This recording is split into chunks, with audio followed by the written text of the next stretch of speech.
I'd be surprised if people actually didn't die of the hypothermia.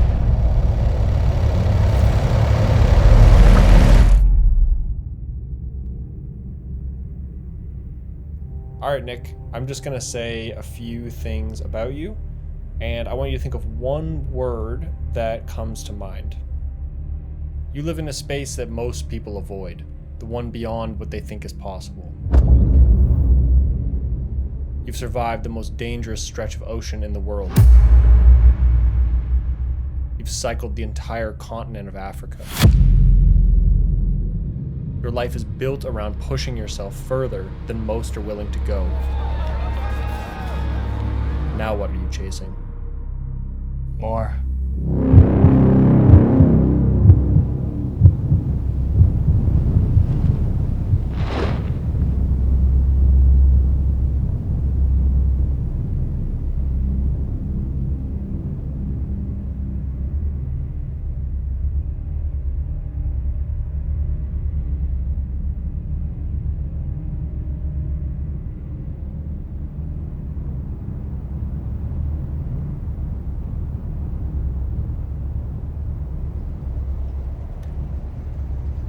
My knee's all fucked up too, so that's a good start to Moab. So was mine. I slipped in the bathtub yesterday in the shower and ate shit. Absolutely wailed my elbow and my ass. I was telling the other guys here, I'm like, I can't count on any of my pacers not to die before the race. So yeah, one broke his back and both his ankles. Jeez. Well, at least you're still here, Gabe. That's all that matters. I'm Nick Pelletier. I'm an ultra-endurance athlete and adventurer based out of British Columbia, Canada, and we're down here in Moab, Utah, taking on the Moab 240. It's a 240-mile ultramarathon running race through the backcountry of Utah, starting in Moab, going all the way down south and wrapping back up north and finishing back in Moab. So it's a big 240-mile loop, which is 385 kilometers, and it's a big adventure.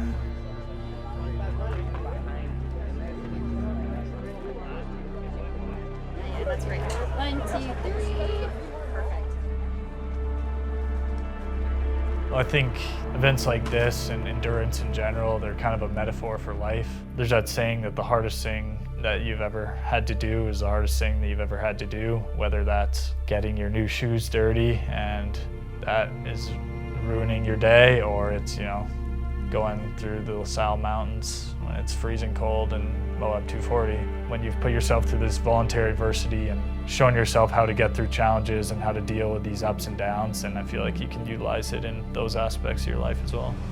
It's gonna be a fun couple days and nights, and if it rains, it rains, right? This is why we're just gonna get wet, so fuck it. That's why they make rain jackets. I had been cycling across Africa, so I was preparing for this year's Moab being hot like it was last year. A lot of people last year were getting pulled out because of dehydration. One girl had a seizure because her electrolytes weren't in balance because it was so hot, and those are the temperatures I really love. I really love the heat. I do a ton of training in the saunas and the steam rooms and everything, just getting prepared to push myself in that. But on the flip side, I am from Canada, so I've done plenty of training in the cold, and that was definitely this year's Moab.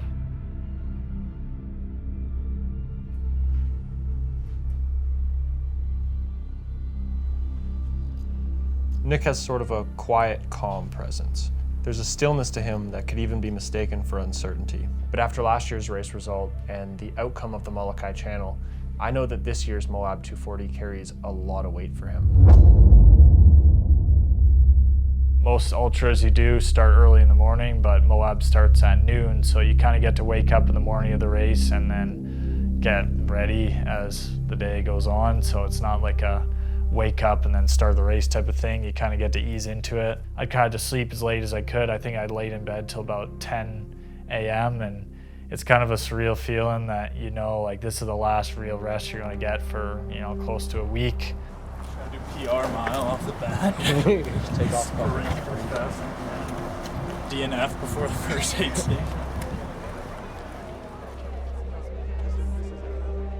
Let the nerves kind of pick away at you before you start, but trying to calm yourself down and realize you're going to be nervous until the race starts. Then once it starts, it's just solving today's problems and going one step at a time until you're done.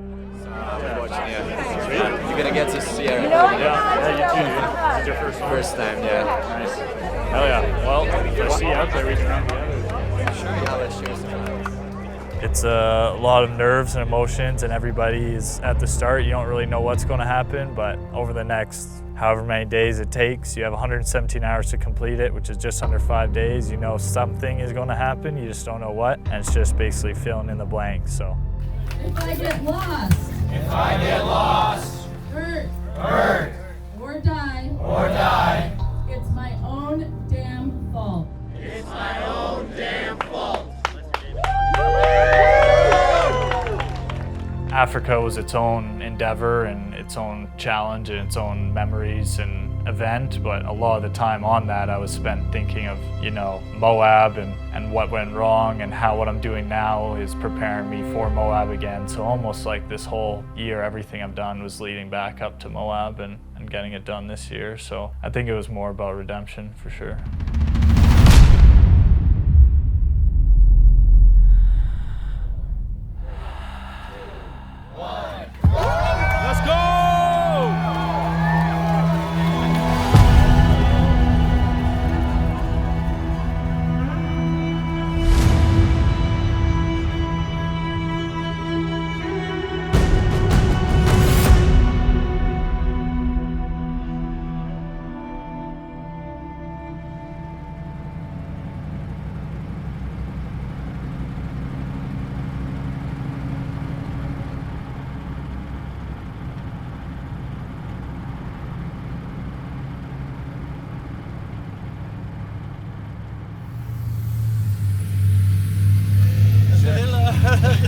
Alright, we're here at the first aid station, which is a massive back, and Nick looks like he's doing pretty good. He's within the top 15 right now from last time we checked, and we can see the runners coming up the road right now, so we should be with him any minute. And yeah, stoked to see how he's doing. He requested a new shirt, so I'm assuming that's because this one got wet from all the rain, so we'll see.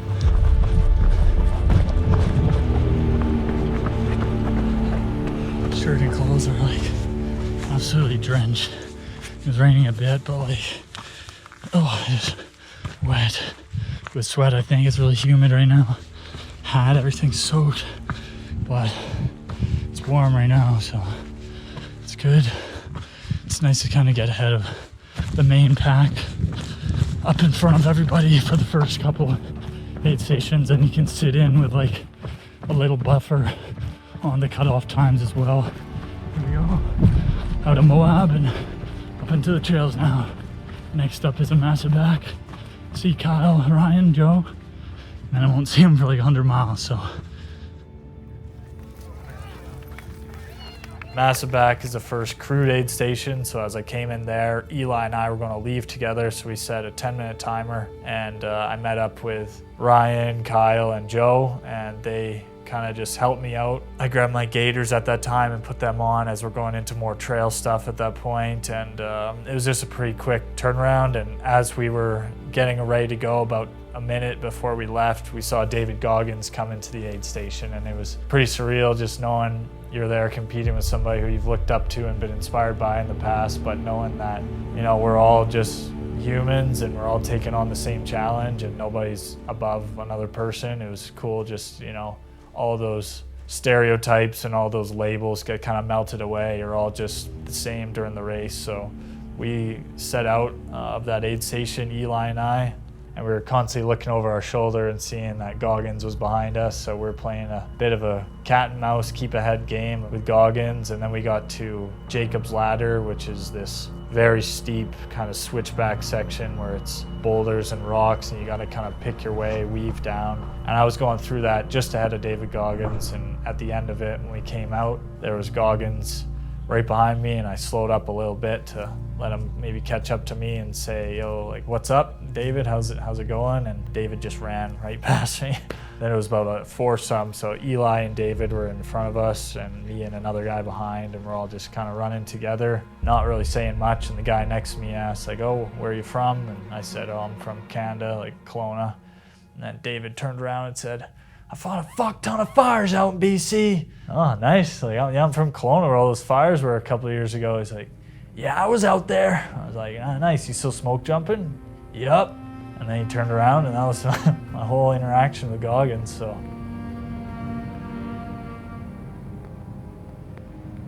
It's light out still. Last time I got to base camp, it was pitch black, so definitely ahead of where it was last year. Feeling pretty good. Tried to make this a quicker aid station, a bit longer than my last one. It's probably like 15, 20 minutes. I was keeping up with Eli, but he's a madman, and I don't need to blow up so early in the race, so just going at my speed. But we got 4 miles until Lockhart H2O water fill up, and then we have 20 miles. And this will be a big section for me because this is the one I hurt my knee on last year. So we're going, man. We're getting it done.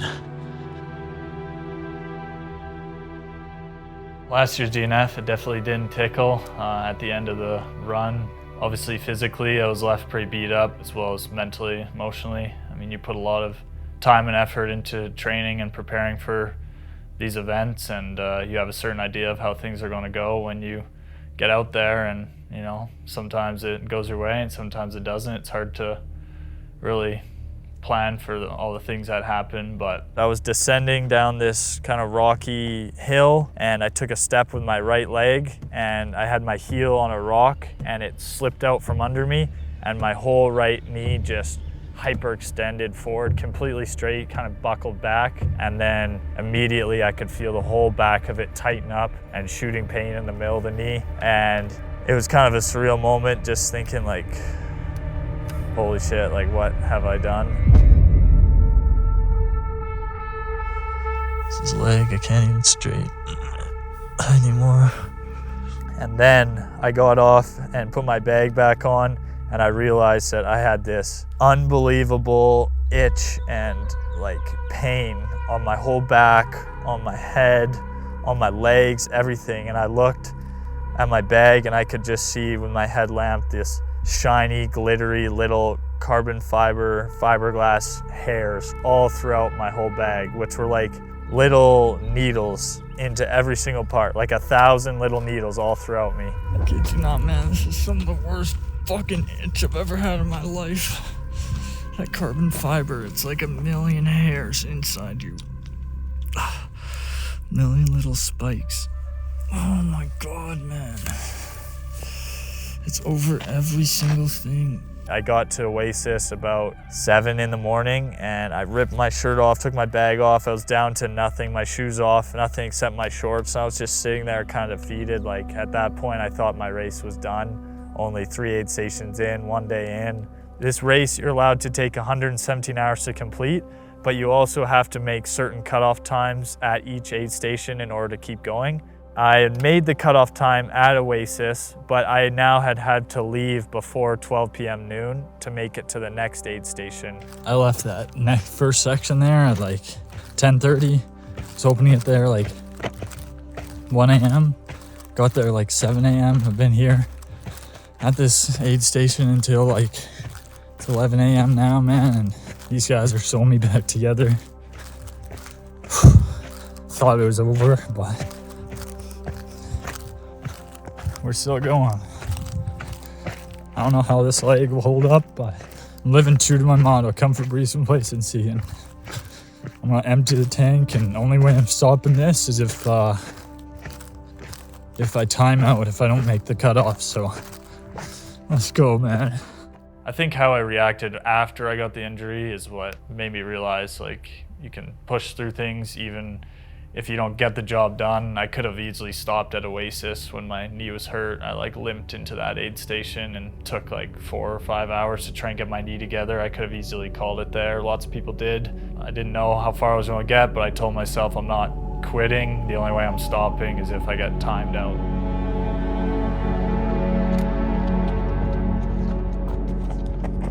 Suddenly Nick's tracker turns off and every possible outcome is going through my mind. Did it malfunction, or is it potentially the end of his race? All of it was very unclear, so I headed back to Moab to see if I could get communication with the aid station that he was at. Go ahead, Bridger Jack. Yeah, runner 183 has already left our aid station. He went with some volunteers and is headed back towards Moab now. They left about 30 minutes ago.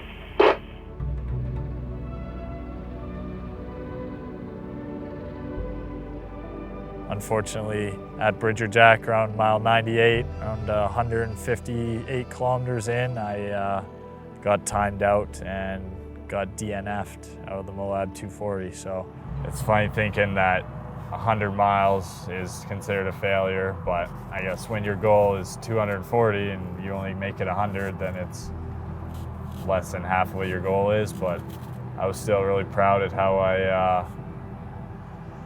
I had resiliency to come back from the injury and to at least try and do my best. And I told myself that I was not going to quit. The only way I was stopping is if I couldn't make the cutoffs, and that's what happened. So going into this year, it was nerve-wracking again. I mean, you have all these thoughts of what if what happened last year happens again. You know, you don't want to let the people you have down, and you know, I had a little bit of an injury beforehand going in, so all that comes in your mind, and you spend money to go down there, and all this goes into your mind. But it's just yeah, taking it day by day, and like you do on the event, step by step, and just tackling the challenge you have in front of you. And I think a big part was just trying to stay ahead of the cutoffs this time, because last time I was out for a number of hours and then I was fighting the cutoffs. So this year I was trying to stay well ahead of the cutoffs the whole time. That was like a big thing I was trying to focus on. So.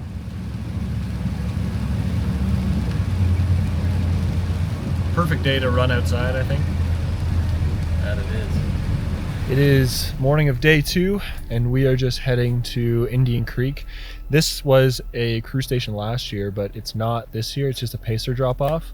But there's a good spot on the road where we should be able to catch Nick running by us, so that's the plan. But it's a bit of a drive, and there's no service out here. But as you can see, it's a pretty shitty, rainy morning, so we're doing our best, but it's pretty nasty. So I can't imagine what Nick's gonna be like running in this, but whoever's doing this shit, y'all are crazy. This guy's gonna die next. Oh, my hot chocolate was a little too hot this morning. Moab sucks.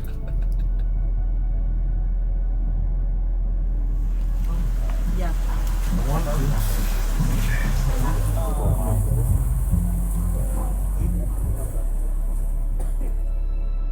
one thing that's pretty cool for this year, I mean, it doesn't appear like Nick got injured like last year. So he made it to Indian Creek about 8 hours faster than last year.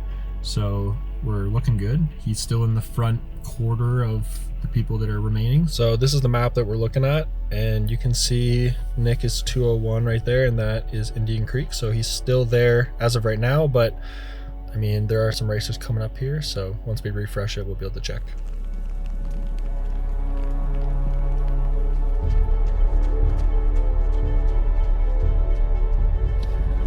Fuck this. I got in at 17, I was so cold. I was completely wet. I got a poncho, I put a fresh shirt on. I got a poncho under this, just so my coat is still wet. At least it was nice to, you know, see the crew and wave to them and say what was up. And it was a little bit of a boost, like getting some friendly faces and joking around a bit. That David Goggins kind of blew me off, but it was, yeah, just fun to see the boys for a bit there.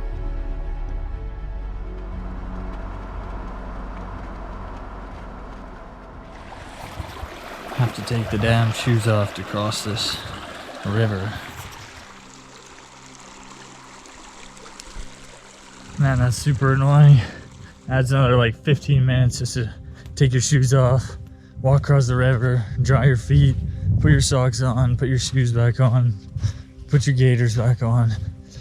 I just don't have spare shoes until I see my crew at Monticello Lake, which is still like 3 aid stations away. All my gear's in the RV for that, spare shoes and stuff, so can't really afford to get these ones too wet, even though if it's raining they'll be wet, but I can't walk in a river wet.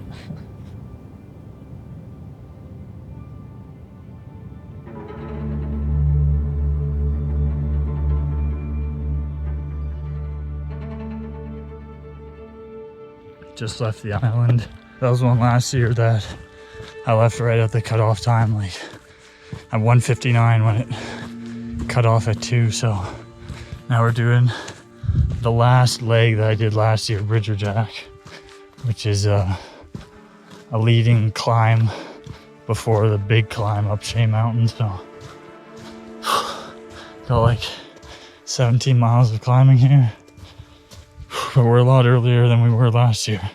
We did this completely in the dark last year, arrived there at like 9 a.m. So yeah, it's like 3 p.m. the day before, so we're making good time.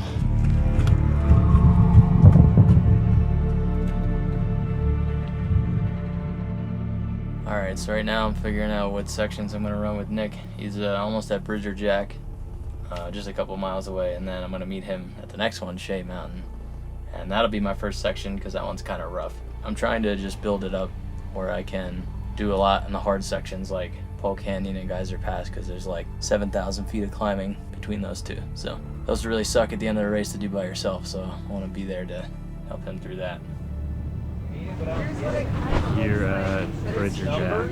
Got in. This is the spot where I DNF'd last year. I just missed the cutoff right as I got here. It ended like 1 minute later, so here we are, we're back. Been here like 2 hours getting stuff ready for this big Shay Mountain push in the cold and wet, but here's what it's looking like.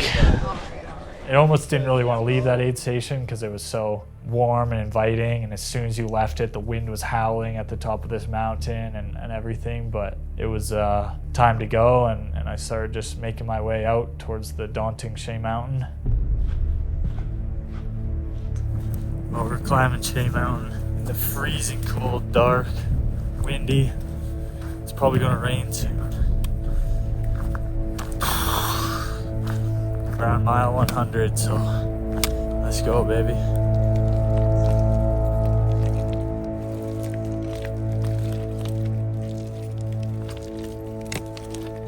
These events are like, I call it expedited living, where if you think of a professional athlete would train 20 hours a week, let's say in a month, that's 80 hours. This race itself was over 100 hours within a few days. So you're squishing all these highs and lows that are really what you learn from, is how to overcome these dips and then how to stay humble on these like high points. And you have so many of these ups and downs in this short like period of time. It's like condensing as much life into that as you can into this one spot. And it's just like a unique experience. It's something you don't get all the time, right? You learn what it takes to overcome these doubts in your mind and these low points, and then when you're on a high, it's awesome to share these memories and experiences with your crew and with the other runners you're with. And I think it's just a full range of emotions in life, and they're all crunched into this little expedited period of time. So I like to think of myself as a conqueror of natural and raw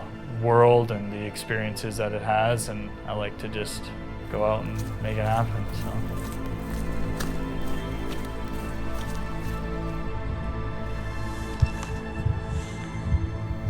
42 hours of no sleep, I'm just fucking wonky. Oh man, I could fall asleep around this fucking rock.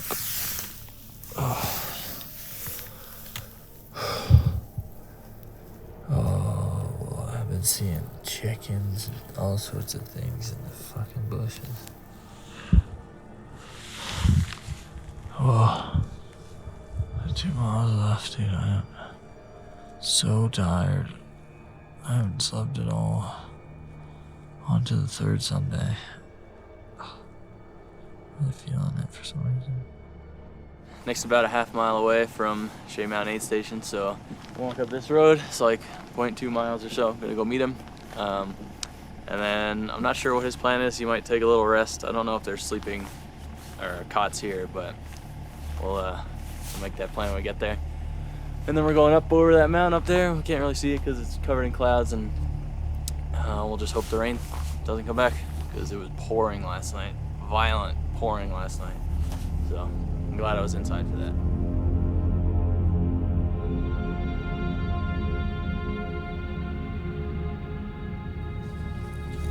There we go. Just left Shay Mountain, and now we climbed to actually the top of Shay Mountain and then down to Monticello. But here we got Ryan. He's here to pace finally. And the next one is my first cruise stop in 110 miles. So it'll be good to see the boys, and yeah, off we go. I feel like I've calloused my mind quite a bit. Even like the Hawaii swim I did, that was a big part of where my dad was on the expedition, where he pulled me out of the water. Even though I wanted to keep going, he could see physically with all the jellyfish stings and the swallowed water and everything that I just wasn't going to be able to get it done on that day. And you think you have all this experience and you think you've got it figured out, and then something like that can humble you so quick. So I think it's just about, yeah, staying humble but staying hungry, remembering how that made you feel being there, and letting that fuel, you know, the rebuild to next year, so that doesn't happen again and you don't feel that again.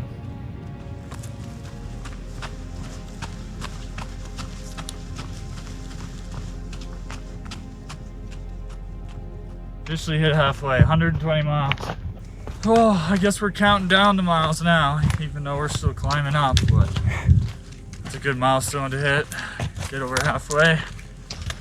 My legs don't feel good though. They definitely don't tickle. Feels like I've ran 120 miles, but last year I got out mile 97, so already 23 miles more. Obviously the goal is to finish, but it felt nice knowing that each step you took was a step farther than I've been before, so.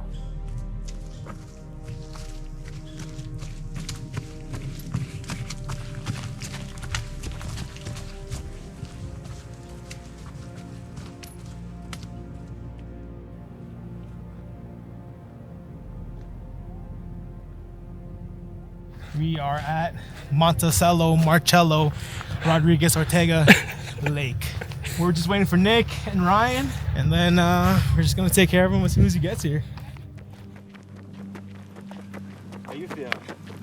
Oh, you know, my feet are sore, but doing better than last year, that's for sure. I would be climbing up, and it was like, it looked like an avalanche chute or like a water chute. It was just like loose rock and mud, and then it rained. Because before it was like packed dirt or like, you know, just harder. And then it rained, and it was like, I'll show you some videos. It was like caked on your shoes, like inches thick all around. Yeah, everybody's been saying like, God, this year sucks. Like, oh, it does. But, you know, somebody's got to do it.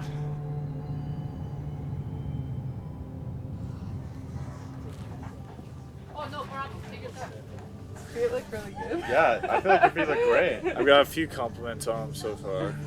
Taking good care of them. Hey boy, I'm to get going. Gotta get this guy. Can't let him have the comforts of this bus. Yeah, no, seriously. This is our bus to be comfortable in. Look at that little wizzled sack.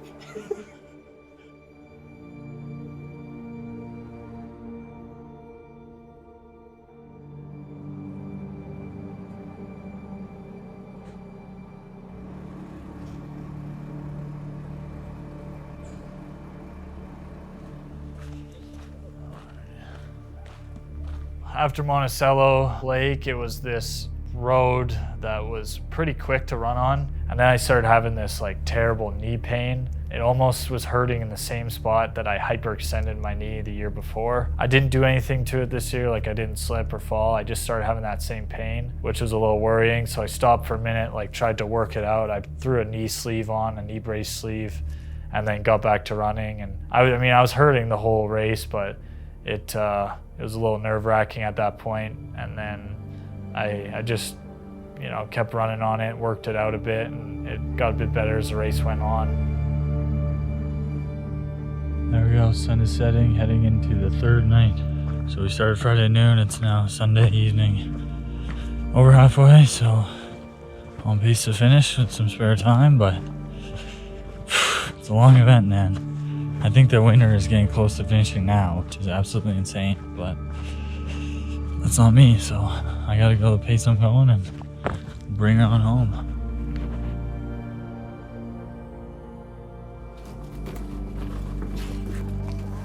because of all the things I've done in the past, a lot of them being solo and not having anybody else to rely on or fall back on, I really know my body and how far I can push, and I do push myself very hard in training situations. These races a lot of the time are pushing yourself to that point, and you do have a crew or a team to fall back on when you get to an aid station or this or that, but in between you kind of are on your own and you have to make those decisions for yourself.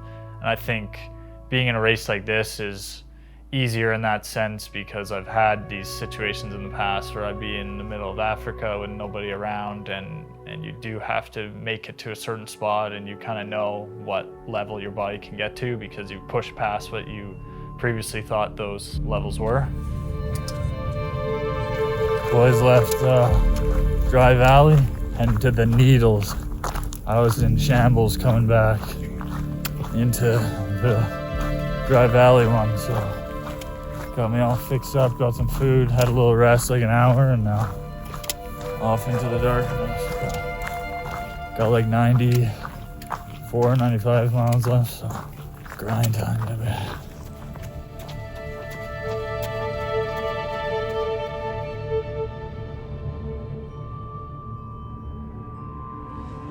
We're cold, shivering boys here now. This is garbage. The desert sucks at night and during the day, but especially at night. It's raining. Yeah, it rained on us right as we were coming in, so we were like sprinting up this hill. Is that the LaSalle? Yeah. Because Eli said there's snow up there right now. Yeah, snow on that mountain, and we're going up there tonight. Good morning. Today is Monday, day 4.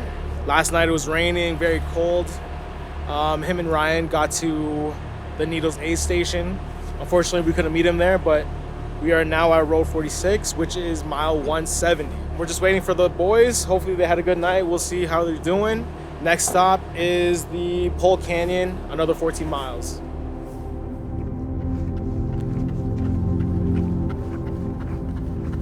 I had started to fall asleep at that point while I was running. I was like nodding in and off, and I had basically like was running kind of in the middle of the road with my eyes closed, and I did that for like 3 miles. Like an hour went by, and I kind of finally snapped out of it when I like stepped in the side of the road. The dirt broke away, and I like shook back into it, and then I had to slam like a couple gels with caffeine just to stay awake. We got into Road 46, and there was when I had Kyle and Joe and the RV again, which was nice, but that aid station had literally nothing for me to eat because I'm celiac. Some aid stations were great, and then some, they didn't have the best cross-contamination, procedures and things, so I couldn't really have stuff. They just gave me like this slap of fake cheese and slap of wet, sweaty ham. I was like, I'm not eating that shit. This sucks. It's kind of like a video game. You have like, you complete the level and then you unlock the next one, and then you never know what's gonna happen. Except you're just in pain the whole time. It sucks. It's not a very fun game. Ugh. That aid station was just preparing for what was now the biggest climb of the race, was Shay Mountains.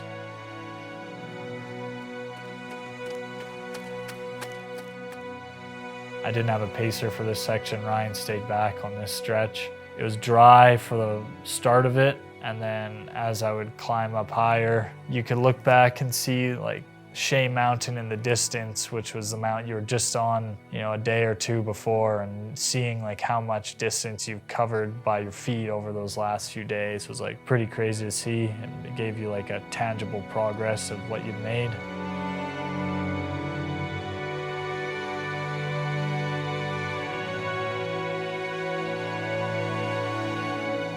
Just coming up on Pole Canyon. Oh man, my legs are so cooked, my feet. I feel like they're broken, like the heels. Feels exactly like my Lisfranc fracture in the middle of the foot where it's broken in half. This thing hurts so bad, man. Can't describe it. Holy.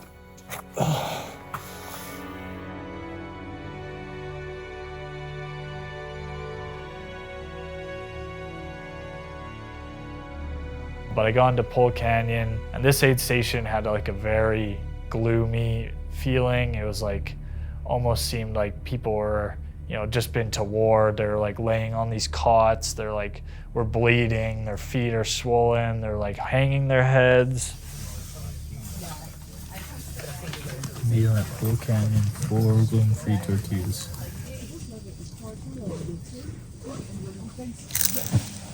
I was running along this stretch, and I'm really like tired from being awake for so many days at this point. It's raining, you're just kind of miserable, but there's this big kind of drop off next to you, and I just had to make sure to like stay on track and not let my feet slip up and fall down this, because I remember Andy Glaze, he was telling me about his first year he tried Moab. He had slipped at this part in the race, like 200 miles into the race, and he had slipped and fell and like hurt his back and got DNF'd. So that was in my mind going through this section. Like, this is the part that's like really slippery, it's steep. It's like you're really tired at this point, the weather's terrible. Just like really focus on your footing and just make sure you're in like a solid spot.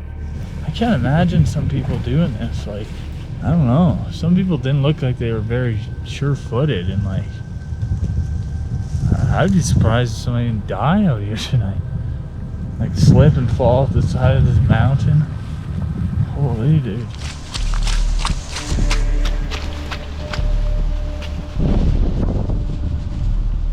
And this part of the race, I was like probably the worst hallucinations I'd had. I knew I was running, and like I knew I had to get to this next spot, but I was thinking like, why am I out here again? And then you'd snap back in and be like, oh, I'm running the Moab. And it is really cool to like know you've gone and pushed yourself so hard and far that your body is at this point, but also you kind of got to like hold yourself accountable, like check back in and like reset yourself, be like, you're just like dreaming, you're hallucinating, like stay on track, let it happen, and keep moving forward.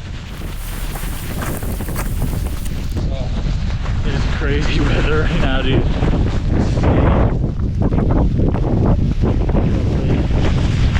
Oh, it's absolutely storming, windy, freezing cold. What would you want for the final push? Let's go.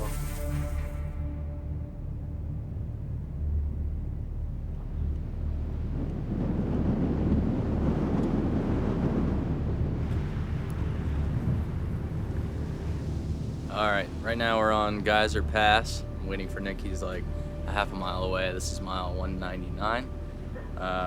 So just waiting for him to come in, see what he needs, see if he needs to take a little nap, and then I'm gonna be with him for the last 39 miles. And that takes us to Porcupine Rim and then back into Moab. And I came in, and at this point, my pole, I got caught in a rock and it snapped. It was just like kind of hanging and dangling by the string that holds it together inside. I got mad and just hit it off a tree, and it got even worse. And I was just like super fed up at this point. Been like one of the longest nights of my life, just brutal cold, pushing yourself the whole time, just like lost, disoriented, couldn't see in the dark. The wind was howling, snow, you just hadn't slept for days. And I finally made it to this next aid station. And again, I didn't see Kyle or Joe or Ryan or the RV, and I was just pissed, like, oh, you boys, like, where the hell are you guys? And I was looking around, and then I asked one of the crew people, like, hey, have you seen this RV or whatever? And then he went around asking, and he ended up finding Kyle and them. And they were like waiting for me to come in because they must have been following my tracker. But I must have slipped by them somehow, so they're like, oh, he's over here. So I came in, and I like was just pissed off walking back to the RV.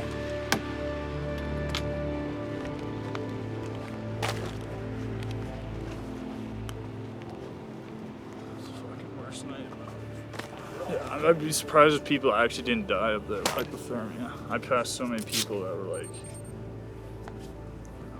it looked like they were fucked. Nick's talking an awful lot about how people were hypothermic last night. Let me tell you, it was pretty cold in our hotel room too. Man, I never thought I'd be into this last day. I thought I'd be long gone by now. Oh. You want food or anything? This is fuck. This is rough. These guys are 1% of the 1% of the 1%. And it's like, it's really nice to have crew in these moments because like things are serious and you want to take things serious, but they'll also joke around with you and like say, snap out of it. Like, don't be a bitch. Like, you know, get your shoes off, get some food, like reset here. Whatever we figure out, you're just going to have to keep me accountable to it. All right. I don't know what the trail's going to be like, so I anticipate this next section is going to be pretty rough for a while until we get to the road. We're going to tell David Goggins that he wants to quit. David Goggins isn't out here running today, I'll tell you that. What's he doing? Sleeping. Resting. Me running. We had about 40 miles left of the race. Once you get to this point, it's like you can find your way through these last bits. So it was almost like I knew I was going to get it done, but it was just like in how long. Get tired fast up in the hills. Yeah, tell me about it. You also get cold and you get pissed off. There's not much good about them hills. I like to say if you learn to accept and make peace with your current situation, you'll gain the ability to identify gratitude in any scenario, good or bad. You know, gratitude's a word that has been kind of, you know, it seems woo-y, but it really is important to realize like, hey, I have the opportunity to be out here in these like amazing places that not many people get to go to.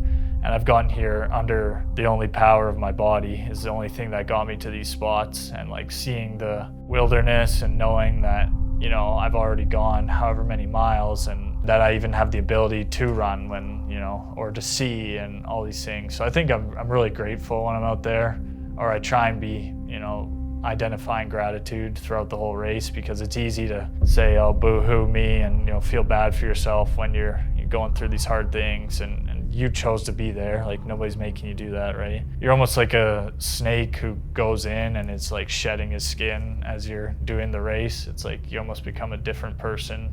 You're like breaking your own shell off as you go through.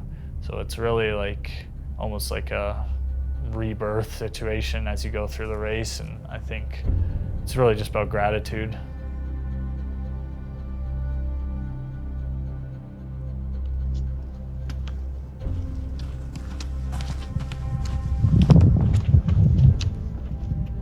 We just came off the Porcupine Rim Trail. That was the worst thing thing you like that? that's ever happened in my life. My ankle just absolutely toast, dude. 20 miles of just nonsense. Dribbling over these stupid rocks in the dark. Yeah. That was one of the trails with the loosest rocks. Yeah. I don't even know how to say it. So much shit all over the trail. And it was dark. And there's amazing views that we just couldn't see. Yeah. Sick. At this point, my foot had really bad pains coming up my ankle on the inside and on the outside. So any like undulation or roughness in the trail that was like off just was excruciating. So I was really limping along this final section. It was a lot slower than I'd wanted it to be. I was really frustrated at this point, like losing hours on this stretch, just like limping my leg along. And then you finally make it down to the road, which is the final 3 miles, final 5K of the whole race, and it's on this bike path that goes back into Moab. And since the path was flat and there was no like undulation for my foot, I could kind of like lay down the hammer a bit and go quicker. So Ryan and I put down like a pretty good time going down that stretch into the finish.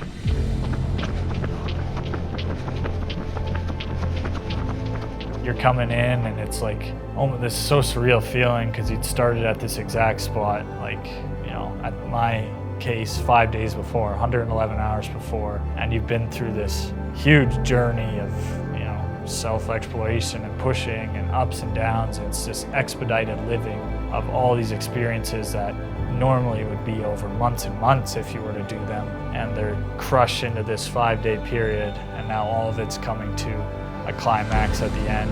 And you kind of run down into the trailer park where the finish is, and you round the corner and you hear them calling your name and cheering, and the finish line is there. And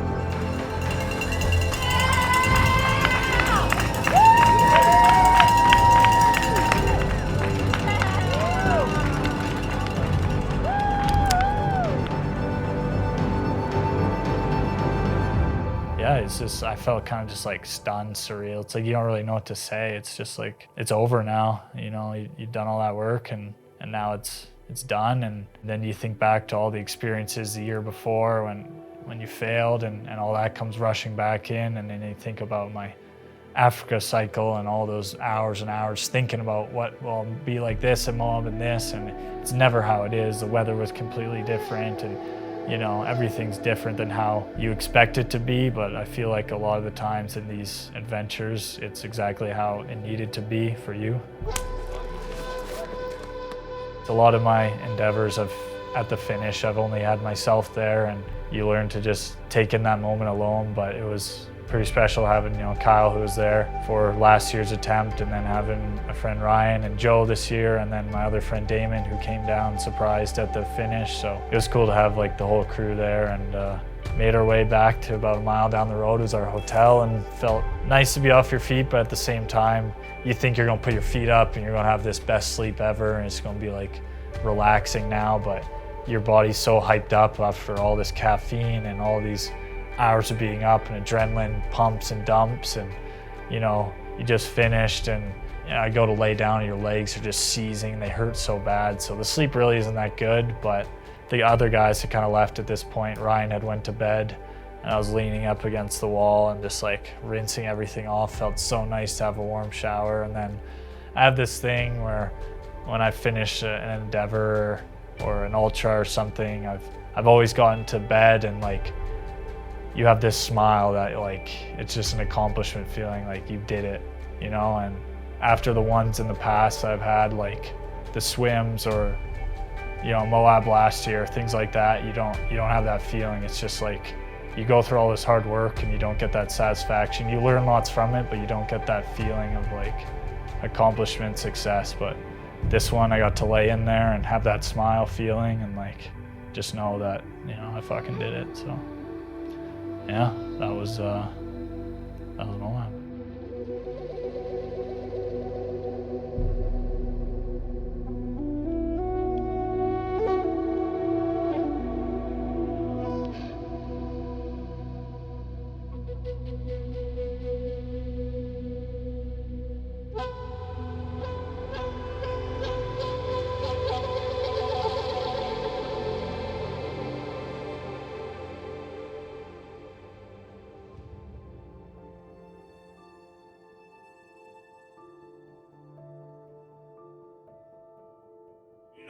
We got the two good boys, a good boy shirt. Good boy. Good boy. Good boy. Valiant effort. A little surprised when they get back. Man, good boy. Good boy. Good boy. And we got a matching one. Good boy. Boys. Well earned. Time to eat, baby. Replenish those calories. Burns about 40,000 calories, so this is a good start. Here we are, Utah. The locals call it Tog Das. This is a hell of a diet to run 204 pounds. Right, you got anything to say? Yeah, we're still in this is still a race. Oh yeah. What are the boys doing over here?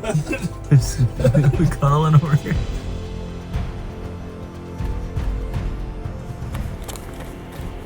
Oi. Well, Goggins, listen here. Must be nice in that warm bed finishing a day earlier than me. I'm still out here grinding while you're sleeping. I'm just kidding. Good job, buddy.